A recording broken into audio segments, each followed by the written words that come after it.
few years, and sort of some nice tidbits that we can then use with our patients to really reinforce what we do. So first of all, just an overview of what we're going to talk about. So in terms of shoulder, we'll go a little bit over the anatomy and biomechanics. We'll talk about common elective shoulder conditions, and we'll talk also about a chronological method that I find quite useful in my practice. So we're going to cover things like instability, subacromial pain, frozen shoulder, rotator cuff issues, and arthritis around the shoulder joint as well.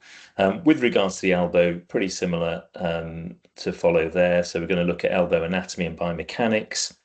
We're going to talk about stabilizers of the elbow, a little bit about chronic dislocation sequelae and common elective conditions such as the ones mentioned in the slide there.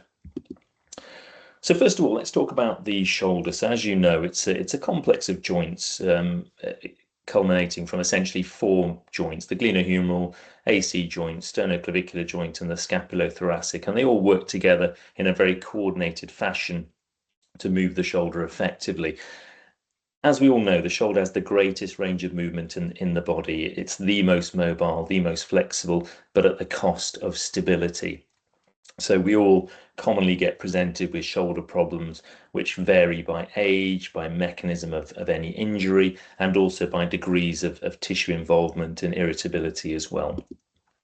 So just to start off quickly with the bony architecture, I'm sure a lot of everyone will be familiar with these. So you've got the proximal humerus here, which consists of 4 major osseous components: the humeral head, the lesser and greater tuberosities, and the surgical neck, which then divides the proximal part into the shaft. Now, these are all important bony landmarks because particularly the tuberosities, so the greater and lesser tuberosities, are where our rotator cuff insertions occur. So that's where you end up seeing the tears of the cuff that we'll speak about in a bit more detail a bit later on.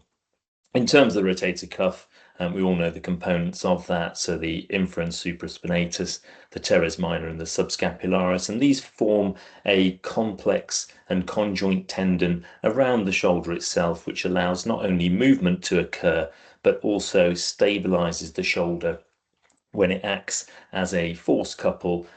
So the communal joint reaction draws the shoulder into the actual joint itself rather than moving it out. Now, when we get disruption of the rotator cuff, whether that's by degenerative tears, whether that's by injury, traumatic tears, whether it's by fractures, then that force couple bringing the shoulder into joint is disrupted, and that often leads to the classic superior migration of the humeral head that we see in things like cuff arthropathy. And again, we'll show some clinical examples of that in a short while. So this is just showing that that sort of force couple around the shoulder. So if we can imagine, we've got 4 components of the rotator cuff, all slightly pulling in slightly different directions, but if you join their overall couple together, it's pulling the humerus into the actual glenoid, and add on top of that the deltoid as well.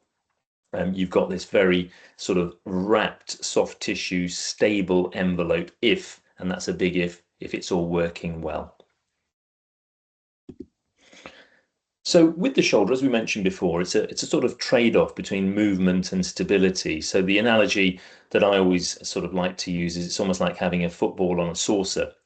If you push the football with one finger, it's going to go off. So it's really everything around it that stabilizes. We've mentioned the cuff and the other soft tissues, but we've also got the conformity of the glenoid. Now, the glenoid itself is our proverbial saucer, so therefore it's not really matched. It's not a very constrained joint like the hip, for example. So therefore we have a labrum around this saucer or the glenoid, which deepens our glenoid, gives us a bit of a suction cup effect. But that itself is also potentially liable to injury. So when we see instability, we talk about labral injuries, which detensions that suction cup effect. We've also got these glenohumeral ligaments, which are part of the capsule of the joint, and again, these are static stabilizers of the shoulder.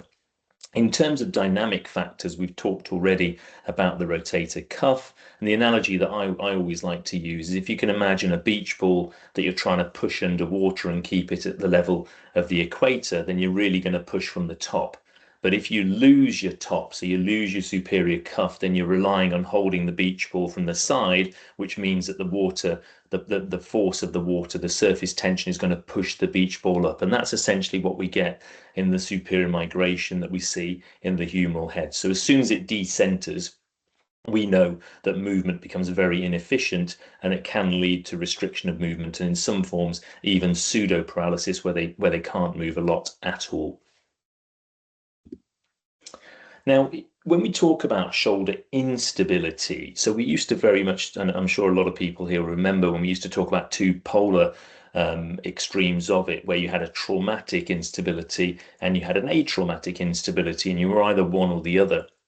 Now, the Stanmore group, who published this in the late 1990s, realized that actually it's more of a spectrum, and there's more to it than that. So at one side, you've got your classic type 1 polar instability, which is the top of that triangle there, which are the young sports people who get injured and have a very traumatic dislocation of their shoulder.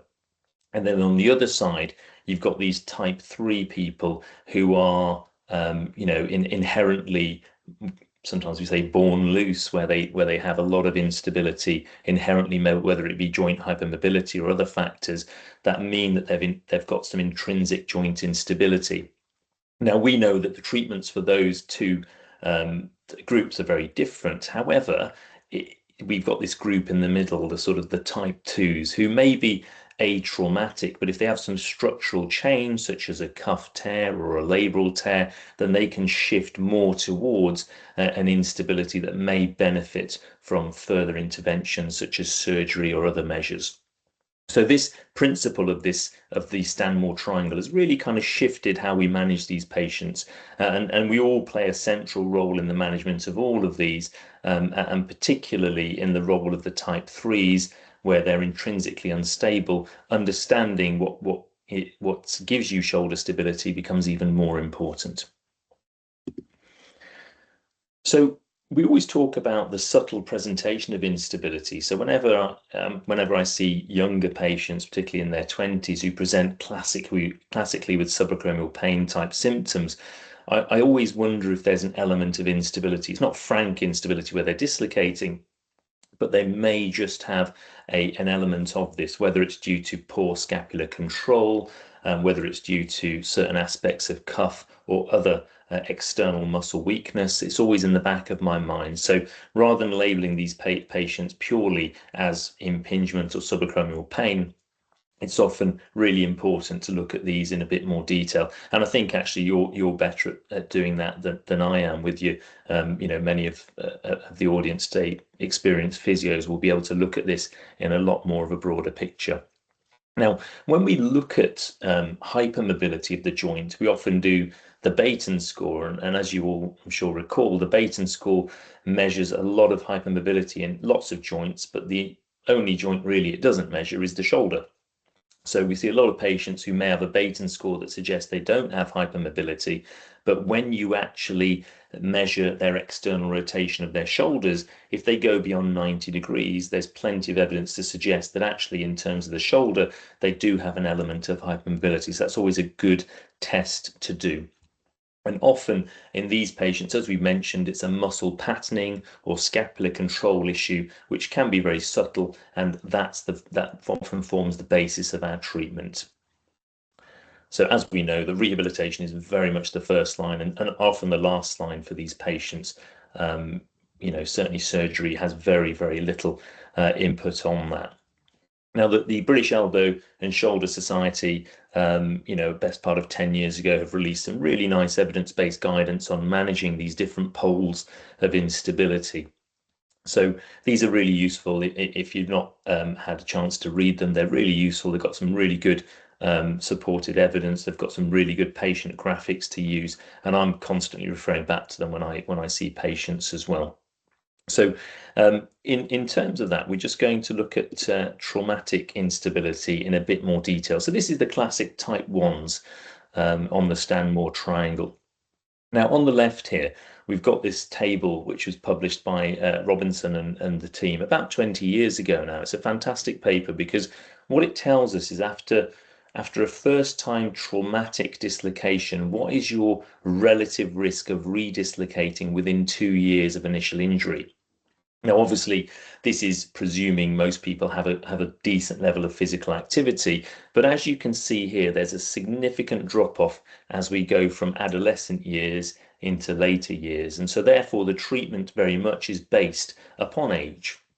And as you can see in the flow chart on the right-hand side, we can see there how people who present as first-time dislocators, we manage them according to whether they're under the age of 25, whether they're between 25 and 40, or whether they're above the age of 40. And essentially, when we're very young, we tend to see more labral pathology, which gives you the classic Bankart lesion that we'll talk about shortly. And when we're a bit older, over the age of 40, I won't say that's old because it's not, but that's when we tend to get more rotator cuff tears.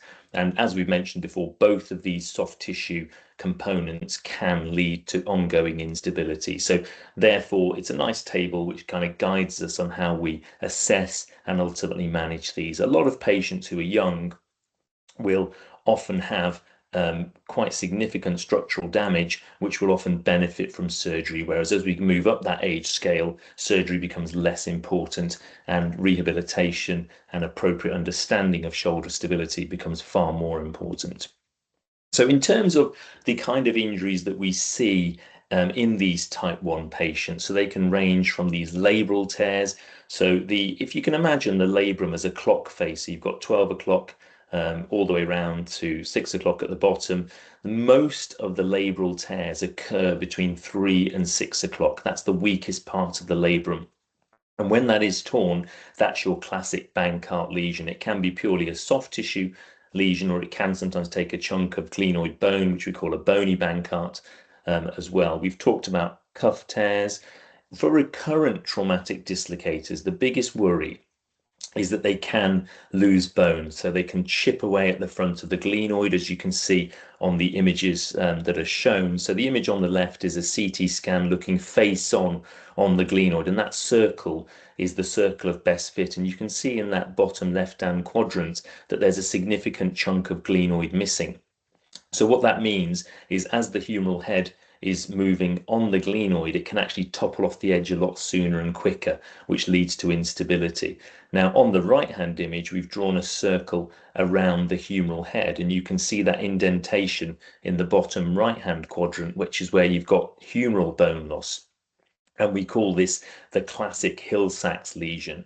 So the reason these are important is that in this situation, soft tissue repair alone may not be enough. In these situations, you may need to do a bony procedure to basically augment the glenoid, make it big again using either allograft bone, or often what we use is the patient's own coracoid, and transfer it into that procedure. And this is a procedure known as the Latarjet procedure. And this is often what we see at arthroscopy. So on the left, there's an image where I've got my probe just in a labral tear. So just to the right of it, you can see the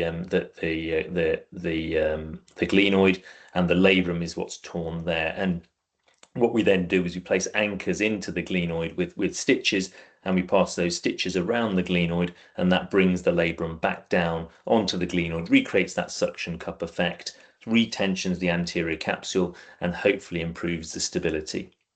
So in terms of injuries that you can get, soft tissue injuries, you can also get what we call slap tears, which is where you have tears of the superior labrum where the biceps inserts onto it.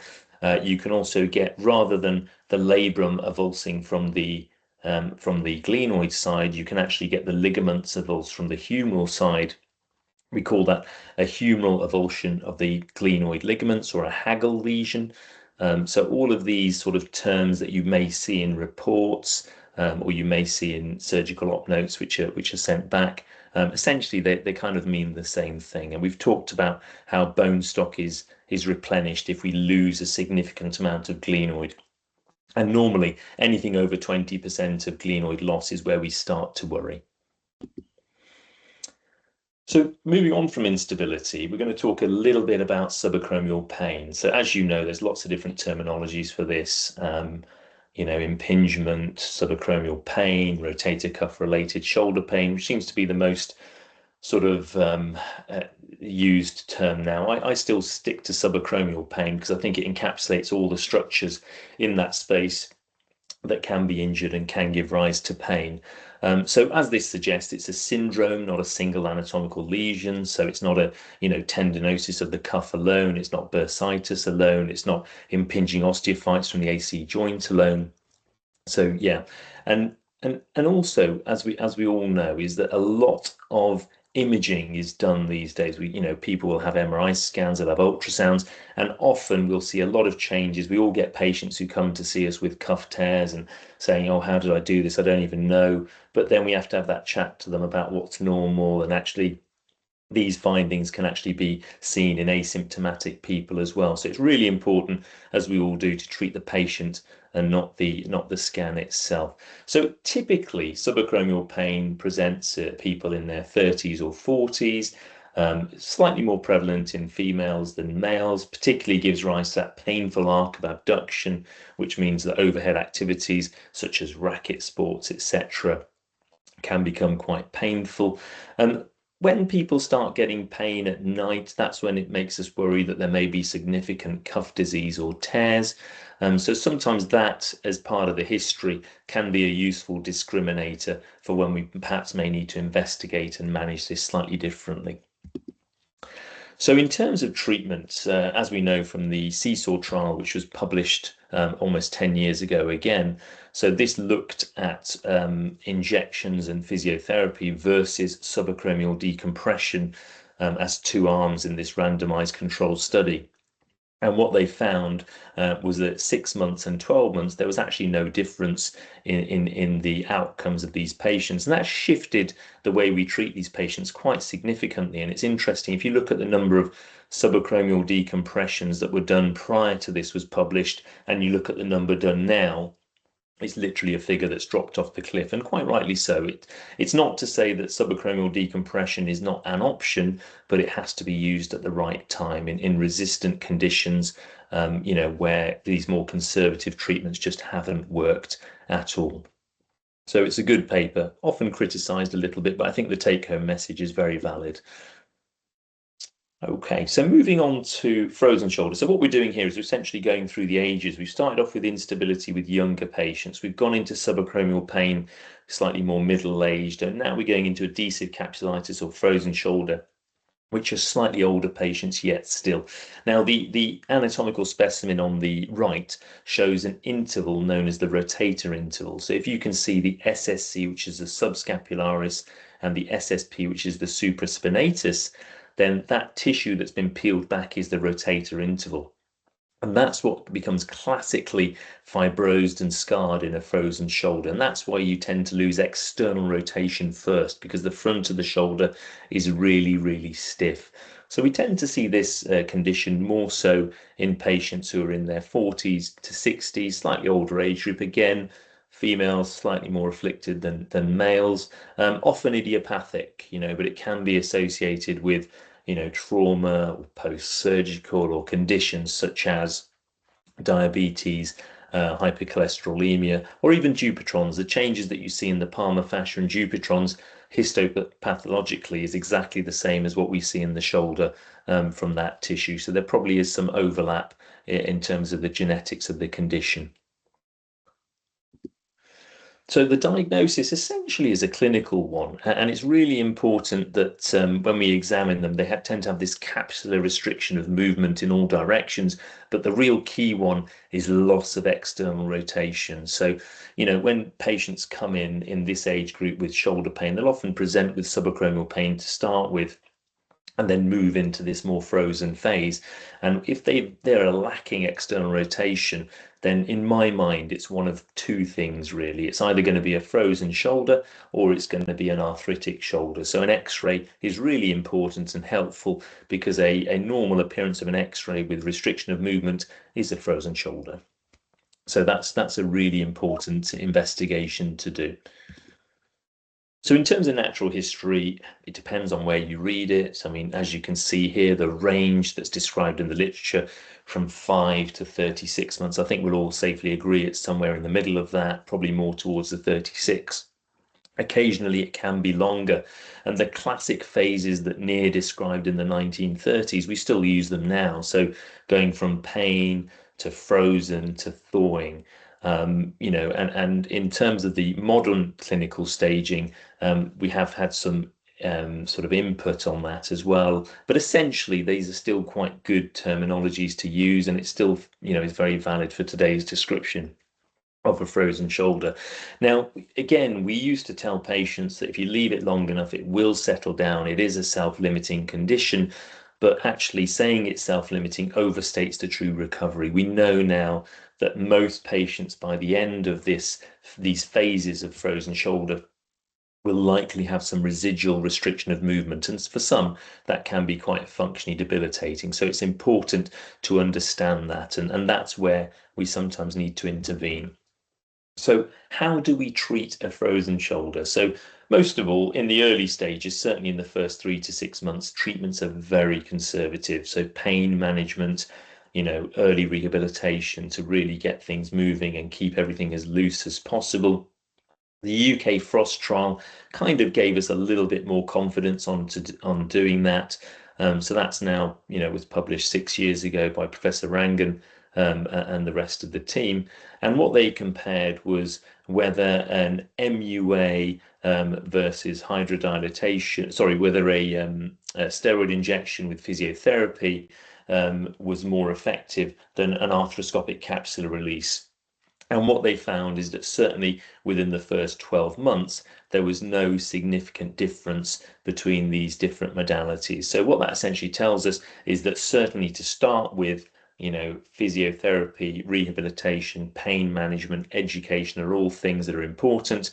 An injection can be helpful if pain is being limited or if they're starting to freeze, and only if their symptoms go on beyond that sort of 6 months may we need to intervene further. And that's certainly kind of consolidated the way I tend to manage these patients. Now, in terms of where we escalate to after the sort of initial conservative phase after an injection, perhaps, is very much a dealer's choice. I personally like to use hydrodilatation, which is a radiologist delivered procedure where they inject fluid into the shoulder under a little bit of pressure, and that pressure allows the capsule to release, normally in that weakest point, at that 4 o'clock area that we talked about of the capsular labrum joint to the glenoid. And that allows the capsule to then be released, and it often unzips and allows the movements to come back. That tends to work in about 70% of patients, and it's a good in between because there's very little downtime after that. If that doesn't work, that's when I start talking about an arthroscopic capsular release. So when we're talking about an arthroscopic capsular release, this is what we tend to see inside the shoulder. It looks really angry, inflamed, a little bit bloody at times, and it can be sometimes quite difficult to get your scope in initially. So you've got to be careful when you do that, that you don't damage the humeral head or the glenoid. And then what we do is we release that rotator interval. So that red area there is the rotator interval. We can see the subscap tendon beneath it, the biceps tendon just above it. So we clear all that red tissue out and we release the capsule, and you can just gently then feel the shoulder movement start to come back. And this is a successful operation for people who need it in over 90% of patients. So it really does work well.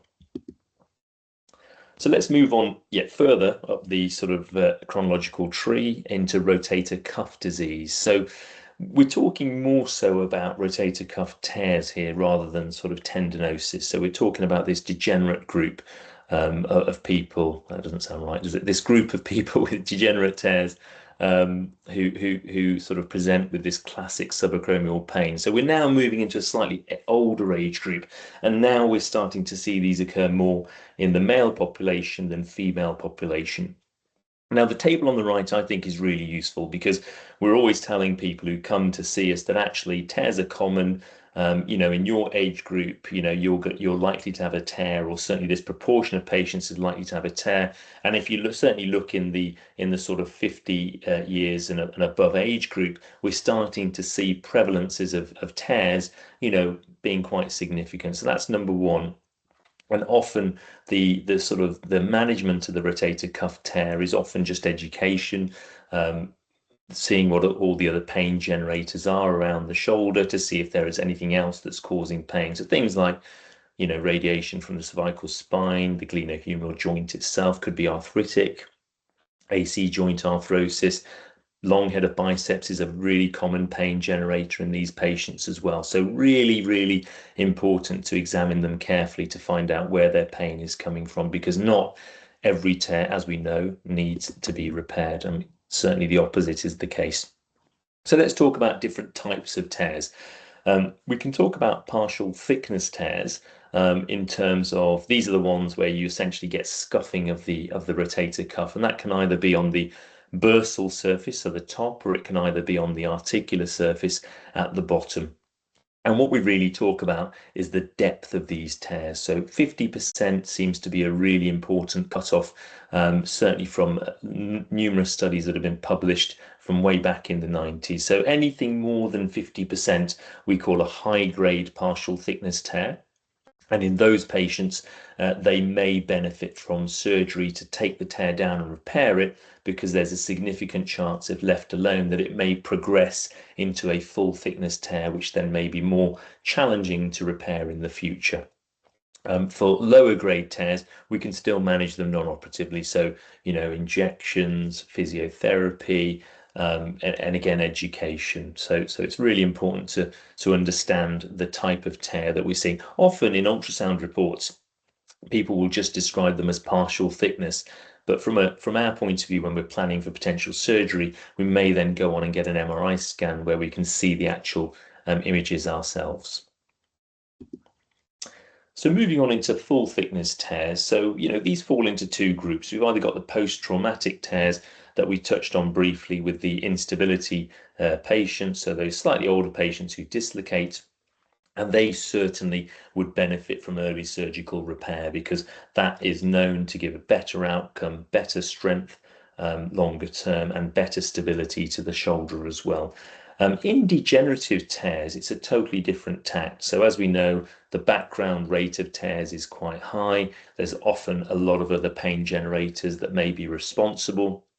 And so sometimes, using, if it's not clear on examination, using very focused ultrasound guided injections to certain areas can help clarify the diagnosis as well. But in terms of managing these patients, an interesting paper, which I still quote from best part of 13 years ago, is that for atraumatic full thickness tears, physiotherapy alone is effective for 75% of these patients. So it's important to let people know about that and to discern. So when they come first up to us, it's important that we don't just rush into giving them a surgical option, because that's not the right thing to do.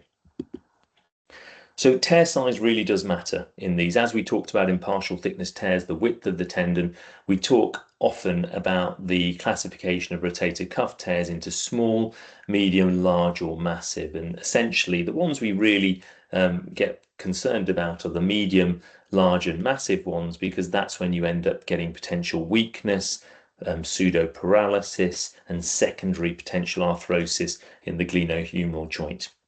Small tears, we know from lots of evidence from both the Western and the Far Eastern literature that they don't often progress. So knowing they're there, treating them, in terms of their symptoms is probably all we need to do. But once we get into medium-sized tears, they're more likely to progress. And certainly if they're painful and weak, they're the ones I tend to recommend repairing alongside large. With massive tears, that's when we're getting into the realms of superior capsule reconstruction, or even arthroplasty in terms of reverse shoulders, which will come on shortly as well. At this stage, I know we've sort of gone through a fair bit of topics so far. Were there any questions so far that we've had, Vicky or Mel? There's nothing in the chat at the moment. Nothing. But Okay. if anybody's got a question, if you want to put your hand up and ask it now.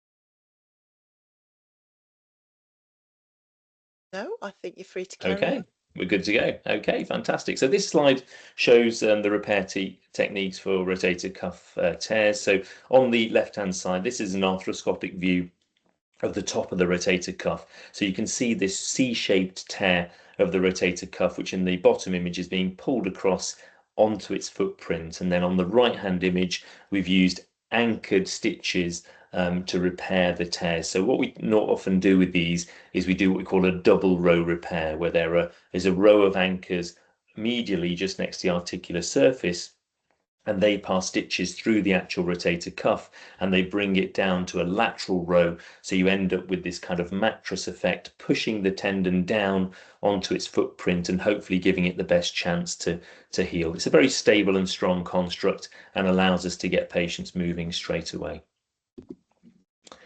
So this is really important as well. So after repairs, it's really important to choose your winners wisely and also to counsel people properly.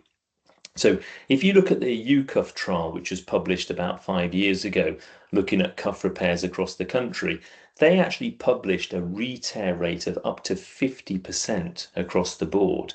Now, actually, re-tear is probably the wrong phrase. I think really this is more of a failure of healing. We're talking about degenerate tendon here, and not all of it's going to heal. So therefore, we need help in discerning which of these are most likely to succeed. And on the right-hand side table, published by Quan and Co. about 7 or 8 years ago, was the rotator cuff healing index. This is known as the ROHI score. And a ROHI score allows us, based on MRI imaging, allows us to actually give people a objective method of telling them what likelihood they have of not healing or re-tearing, as we still seem to call it. So if you look here, if your score is less than 4, you're doing really well. You're biologically good, your tendon's good quality, it's a good size, it's going to heal in probably 94% of cases. But if you've got really, sort of bad biology, your score is higher, look how we fall off. With a score of higher than 10, we've got a 1 in 8 chance of healing, which is not great at all. So the reason these are important, it's not to say that we don't repair these patients, but what's evolving now is this this arena of cuff augments. So these patches or scaffolds, which essentially are applied on top of the cuff to augment your repair, to give it both structural benefit and also biological benefit as well. However, at the moment, the evidence is still very grey on these areas. So even though people are using them, we've got to be very careful. They are not just, they're not benign things. They can invoke allergic reactions. If they don't work, they're very expensive to use. So certainly if we're using them in the public sector, we've got to be very careful with that. So it's something which is watch this space, and they are coming into practice, but they haven't quite found their absolute indication as yet, for sure. So let's talk a bit about arthritic issues now. So now we're getting into slightly older patients, yet still with AC joint arthritis. Actually, we do see it in younger patients, as you know, that pretty much crosses the board from people in their 40s all the way to people in their 80s. So it classically gives you pain over the AC joint, lying on the side, high arc pain, positive scarf cross adduction test. And on the right there, you can see the image where you've got the AC joint excision versus post. So, this can be done arthroscopically by clearing out the lateral few millimeters of the AC joint. Obviously, this is only done if conservative treatments have failed, things like injections, etc. So it's not something we do overly commonly. So just to reiterate where the AC joint is, you can sort of feel it in that triangle between the spine of the scapula at the back and the distal end of the clavicle at the front, where they sort of meet in that triangular confluence, and you can just feel it lateral to that. So sometimes, even in clinic, if the diagnosis is a bit uncertain, you can do a diagnostic injection into the AC joint. It's often quite easy to get into. Sometimes if it's quite tight, then I do use ultrasound guidance as well to get the injection in. And this is just the scarf test, which I'm sure we're all familiar with as well. So in terms of treatment, as we've talked about, we can do injections, whether they're image guided or blind. We can think about surgery as well for the resistant cases. So it used to be done open with an incision over the clavicle itself, and literally burring off or sawing off the terminal 5 mm. We don't want to take off too much, because remember, we've got the corticoclavicular ligaments inserting, which if you take off too much, then suddenly the clavicle can spring up, and that's not anything that we want to see. So we're literally just taking off a burr's width of clavicle, which is about 5 mm, and we can see an intraoperative image there at the bottom. The top image is just showing an ultrasound guided injection. Okay, so let's move into glenohumeral joint osteoarthritis. So we're now looking at patients who are typically above the age of 60. We've got two main types, as we know. We've got this classic cuff tear arthropathy, which is shown on the X-ray on the left, where the cuff has failed, the proximal humerus has superiorly migrated, and it's pretty much up against the acromion and has actually molded the acromion into its shape as well. And then on the right-hand side, we've got the classic primary osteoarthritis, where the rotator cuff is intact, and we get this classic goat's beard osteophyte at the inferior part here, which is quite classic of that. So in terms of the presentation, as we mentioned, more so over the age of 60 years, slightly more prevalent again in females than males. In younger patients, it typically tends to be post-traumatic, whether that's post-fracture, post-recurrent dislocation, or avascular necrosis. That's when we tend to see it there as well. And classically, these patients will get rest pain, night pain, reduced external rotation, as we mentioned before, with crepitus upon movement. So it's quite an obvious clinical examination in these patients. So in terms of treatment for these patients, so of course, pain relief, range of movement to start with. We can talk about certain types of analgesia, intra-articular steroid, certain rehabilitation programs, and in cuff tear arthropathy as well, where often the supra and infraspinatus are irreparably torn and are not functioning. The nerve that innervates them is the suprascapular nerve, and therefore that's only recording pain at that stage. It's not actually innervating the muscles. So we can consider a suprascapular nerve block, and it's certainly something I use in my practice, particularly for those patients who perhaps don't feel ready for a reverse shoulder replacement, or who may medically not be fit for it. This is a relatively conservative treatment that we can do, and it's often performed diagnostically by the radiologist to see if it will work, and then ablated by the pain team, so the anaesthetic pain specialists, to give us a more permanent solution. And again, the evidence overall is not the best. There haven't been any real good randomized trials on this, but the anecdotal case reports that we do have all tend to point in a positive direction. And certainly my own experience has been, on the whole, pretty positive with these. So it's a good thing to be aware of in these patients.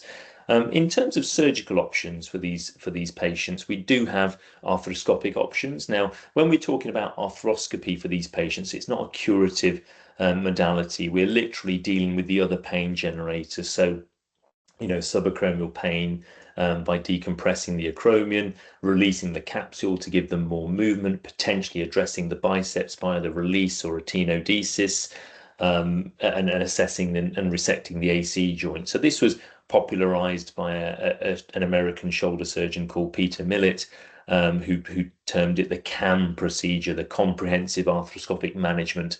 And it's a technique that I often use in younger patients, where we don't want to go into arthroplasty too soon.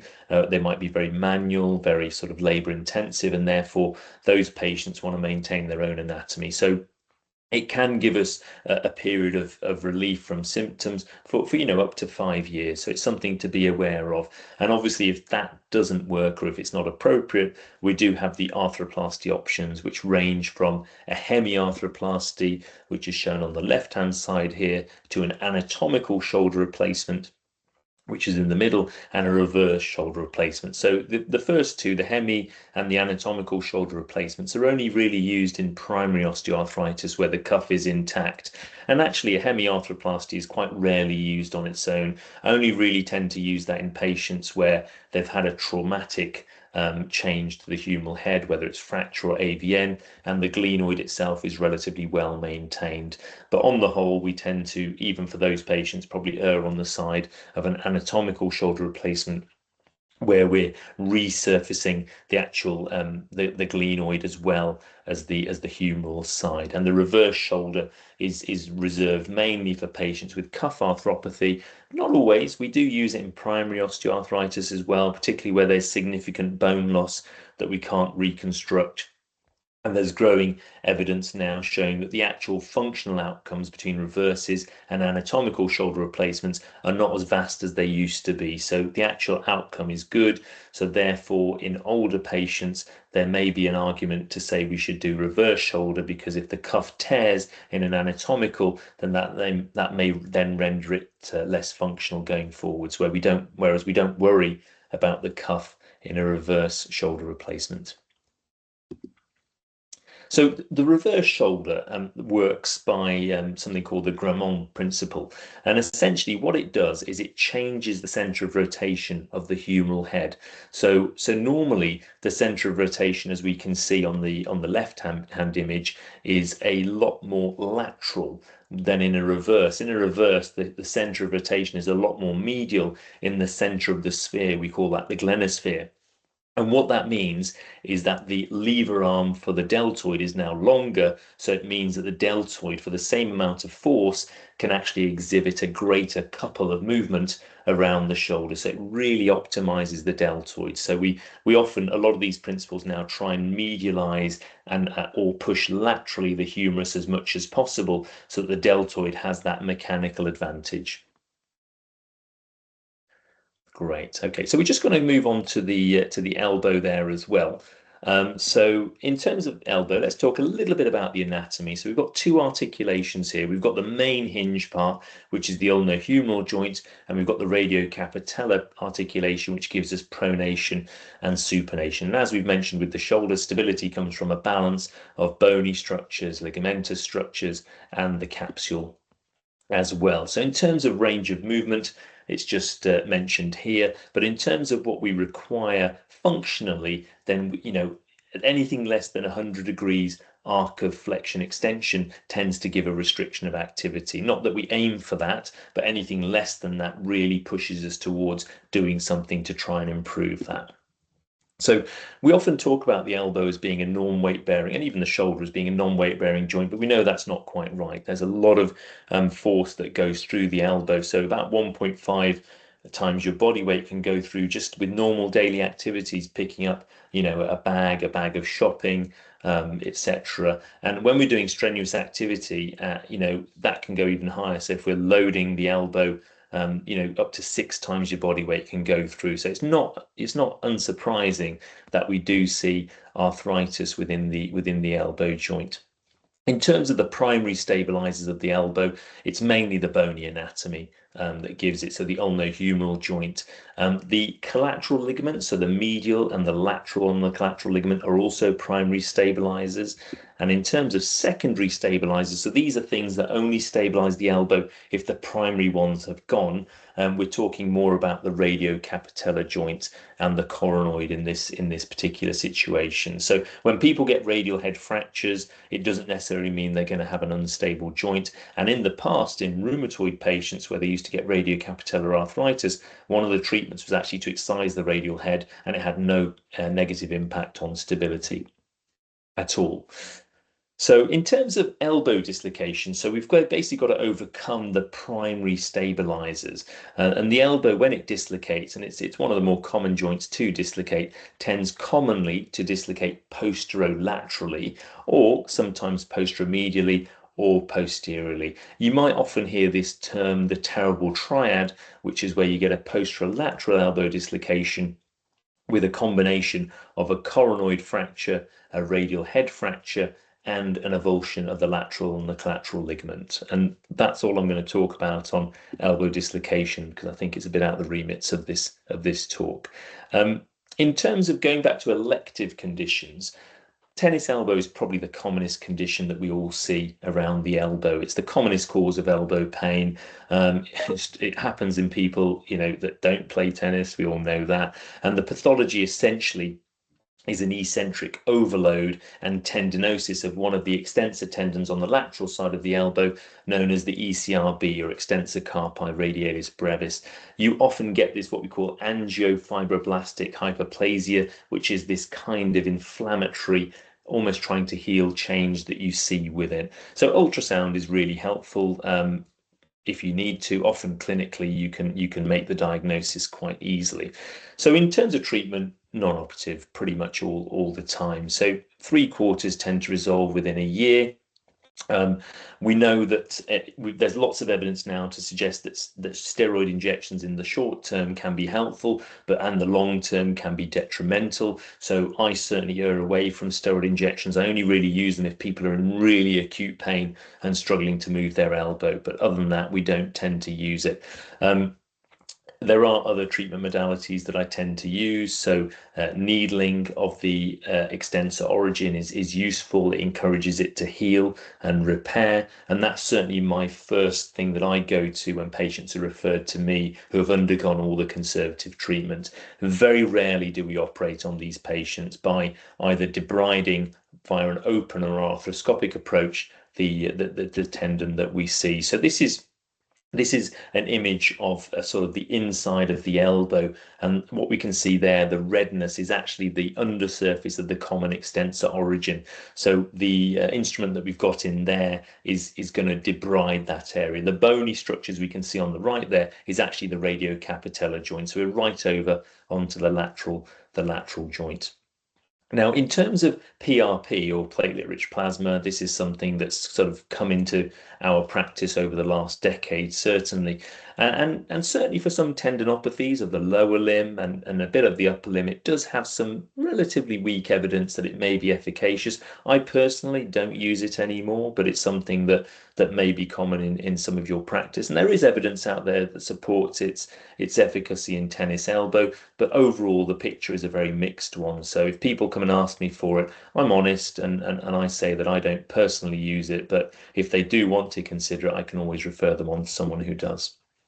So in terms of sort of pathways of managing these patients, it's all about education, load management, sort of eccentric rehabilitation philosophies, physiotherapy, bracing sometimes helps with these clasps that we can get. And if no improvement, certainly maybe 3 months is a bit early, but certainly by 6 months, that's when it's perhaps worth getting another opinion to see if there's anything else that may be required that may be a bit more invasive. Medial epicondylitis, very similar condition on the medial side of the elbow.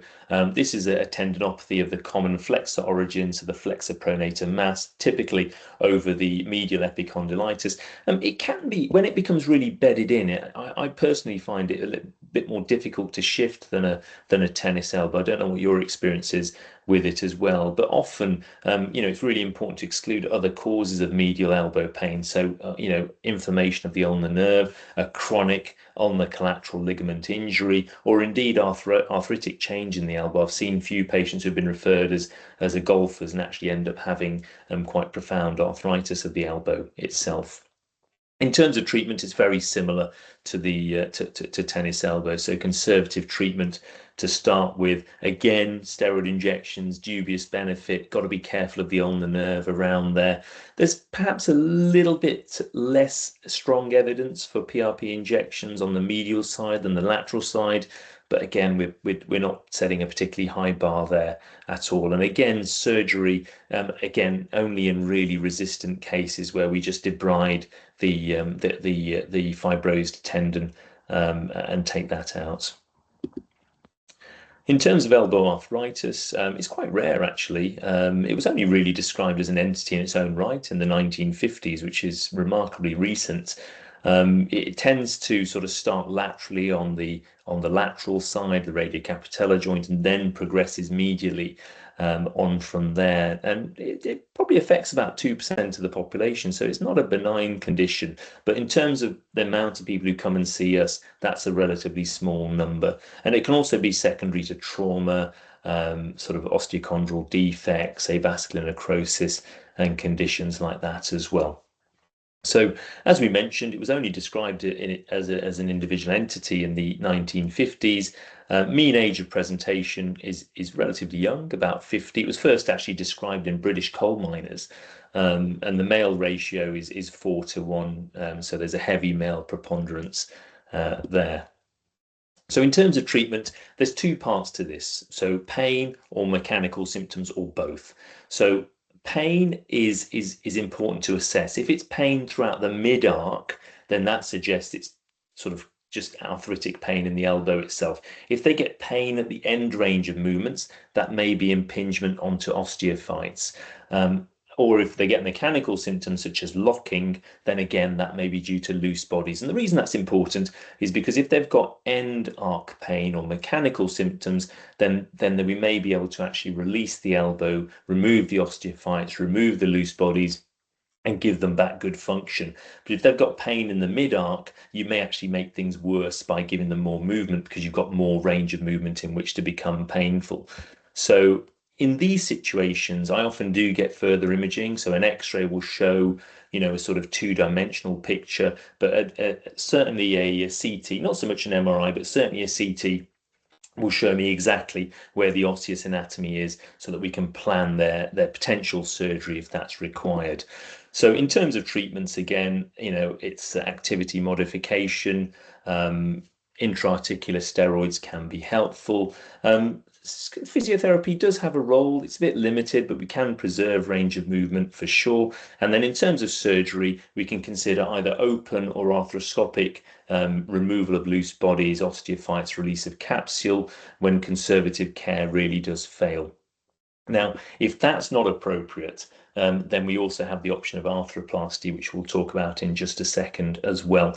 So in terms of non-arthroplasty techniques, the technique I often use is called the outer bridge Kashiwagi technique, where we make a posterior incision on the shoulder, we make an aperture or opening in the olecranon fossa of the humerus, and that allows us to remove loose bodies, remove osteophytes, release the capsule, and give them a range of movement. And that tends to work quite well in the vast majority of patients.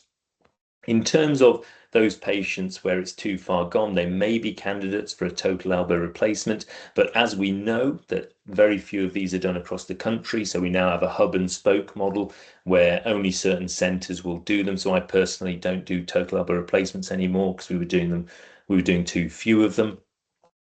And as you can see here, they're a lot less robust than hip and knee replacements. As you know, we're still having to limit what patients can lift, so it's reserved for low demand patients. Implant survivorship is good, greater than 90% at 10 years in these rheumatoid populations. So it is an excellent form of pain relief, but at a cost. And occasionally now we're doing them a bit more frequently in very comminuted distal humerus fractures. So yeah.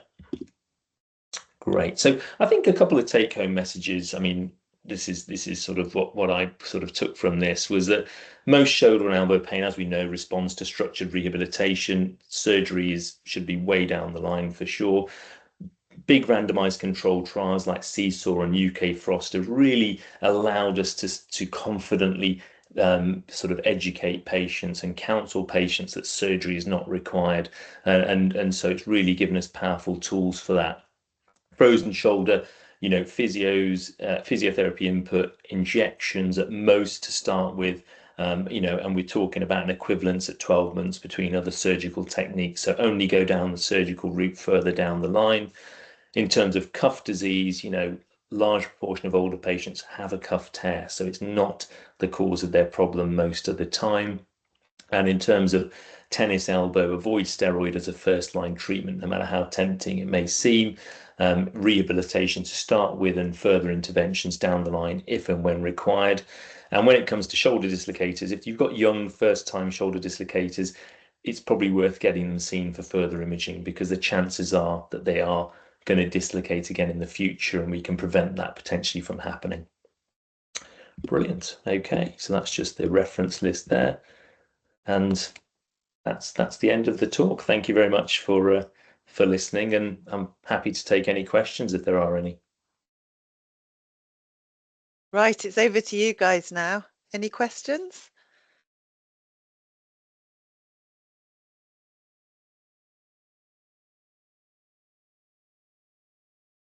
You've stunned them into I silence. stunned them up. Yeah.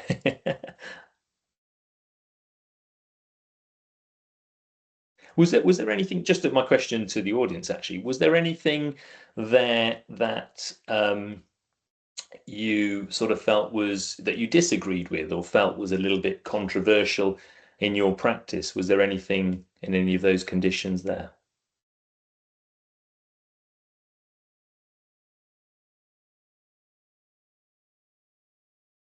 No I mean, controversy here then. personally, I was a bit upset that you were suggesting 40 to 60 was old. I didn't But say that, Mel. I didn't say that. wow, I sounded said like you did. Okay. not old, not old. I'm in that I, bracket myself. Evening, Mr. Mangat. I've got a question. Hi. Hi. So Andrew. just thinking about the younger first-time dislocators and Yeah. rehab, a little bit, I suppose, like the ACLs perhaps that are now advocating a longer rehab schedule. Is that something you sort of concur with as well, to push perhaps Yeah, another I 2 think to 3 months? Or you're absolutely right, Andrew. I think in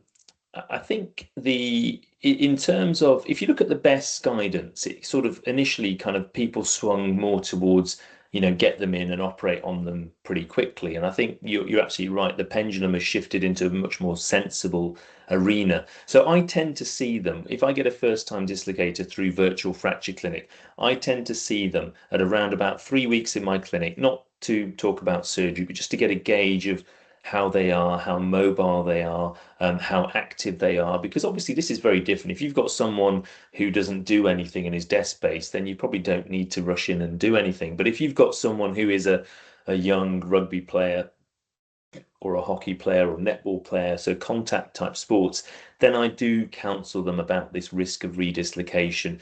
And then often what I'll do is I'll send them away for rehabilitation to see how they get on. But during that time, I'll get further imaging. And so when I see them, they will know themselves how they're progressing.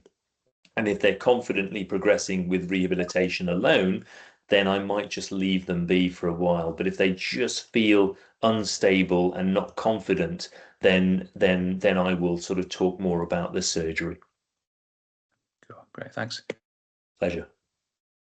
It's not a question, but there is a comment in the chat that says, thank you for a really clear presentation, hence the few questions, I think. That's too kind. It's too kind. Thank Are you, you whoever sure wrote that. nobody else has got any questions? Oh, hang on, there is a question here. What are your thoughts on shockwave therapy for elbow tendinopathies? Thanks. Yeah, it's a really good question, actually. So as we mentioned, for elbow tendinopathies, the evidence is really poor. And I'm not saying that it's poor as in none of these things work. I'm sure a lot of these modalities work, but the evidence for it has just not been done in a structured manner. Now, the European Federation of Orthopaedics released a really nice review article about 3 or 4 years ago, looking at the evidence on different modalities of treatment for elbow tendinopathies. And essentially, it was really well written with a summary of evidence. Essentially, what it says is that we don't know really what works. Everything is there to be used, and further research is required. And so therefore, when people come and speak to me about shockwave therapy, that's what I say. I say, listen, I don't know if it works or not. I've had lots of people anecdotally have had it and have come back really positively. I've had people who have had it and have come back and say it makes no difference. So it's one of those treatments where there's no harm to be gained from it. But I think it's just important to be honest with people, is that if they come to see you and they want shockwave therapy, I think it's important to say, well, actually, yeah, I'm happy to do it, but it's important to know that actually it's not an absolutely, guaranteed solution here by any means. And that's the same for needling. That's the same for surgery. It's the same conversation. So yeah. Thank you. If there are no more questions, I would just like to thank you all for attending. Thank you very much, Mr. Mangat, for, what was it? A clear presentation. A brilliant presentation and a great presentation are all the feedback so far. We have attached, Vicky's attached the feedback form, which would be really useful for both us and Mr. Mangat, if you wouldn't mind filling that in either tonight whilst you're here or sometime tomorrow. That would be fabulous. Whenever I've sorted out the next lecture, I will let you know. So thank you again for attending, and it's just 3 minutes past 8, so you kept pretty much to time. Brilliant. Thanks, everyone. Have a great Thank evening, you. and thanks for attending. Thanks a lot. Bye-bye.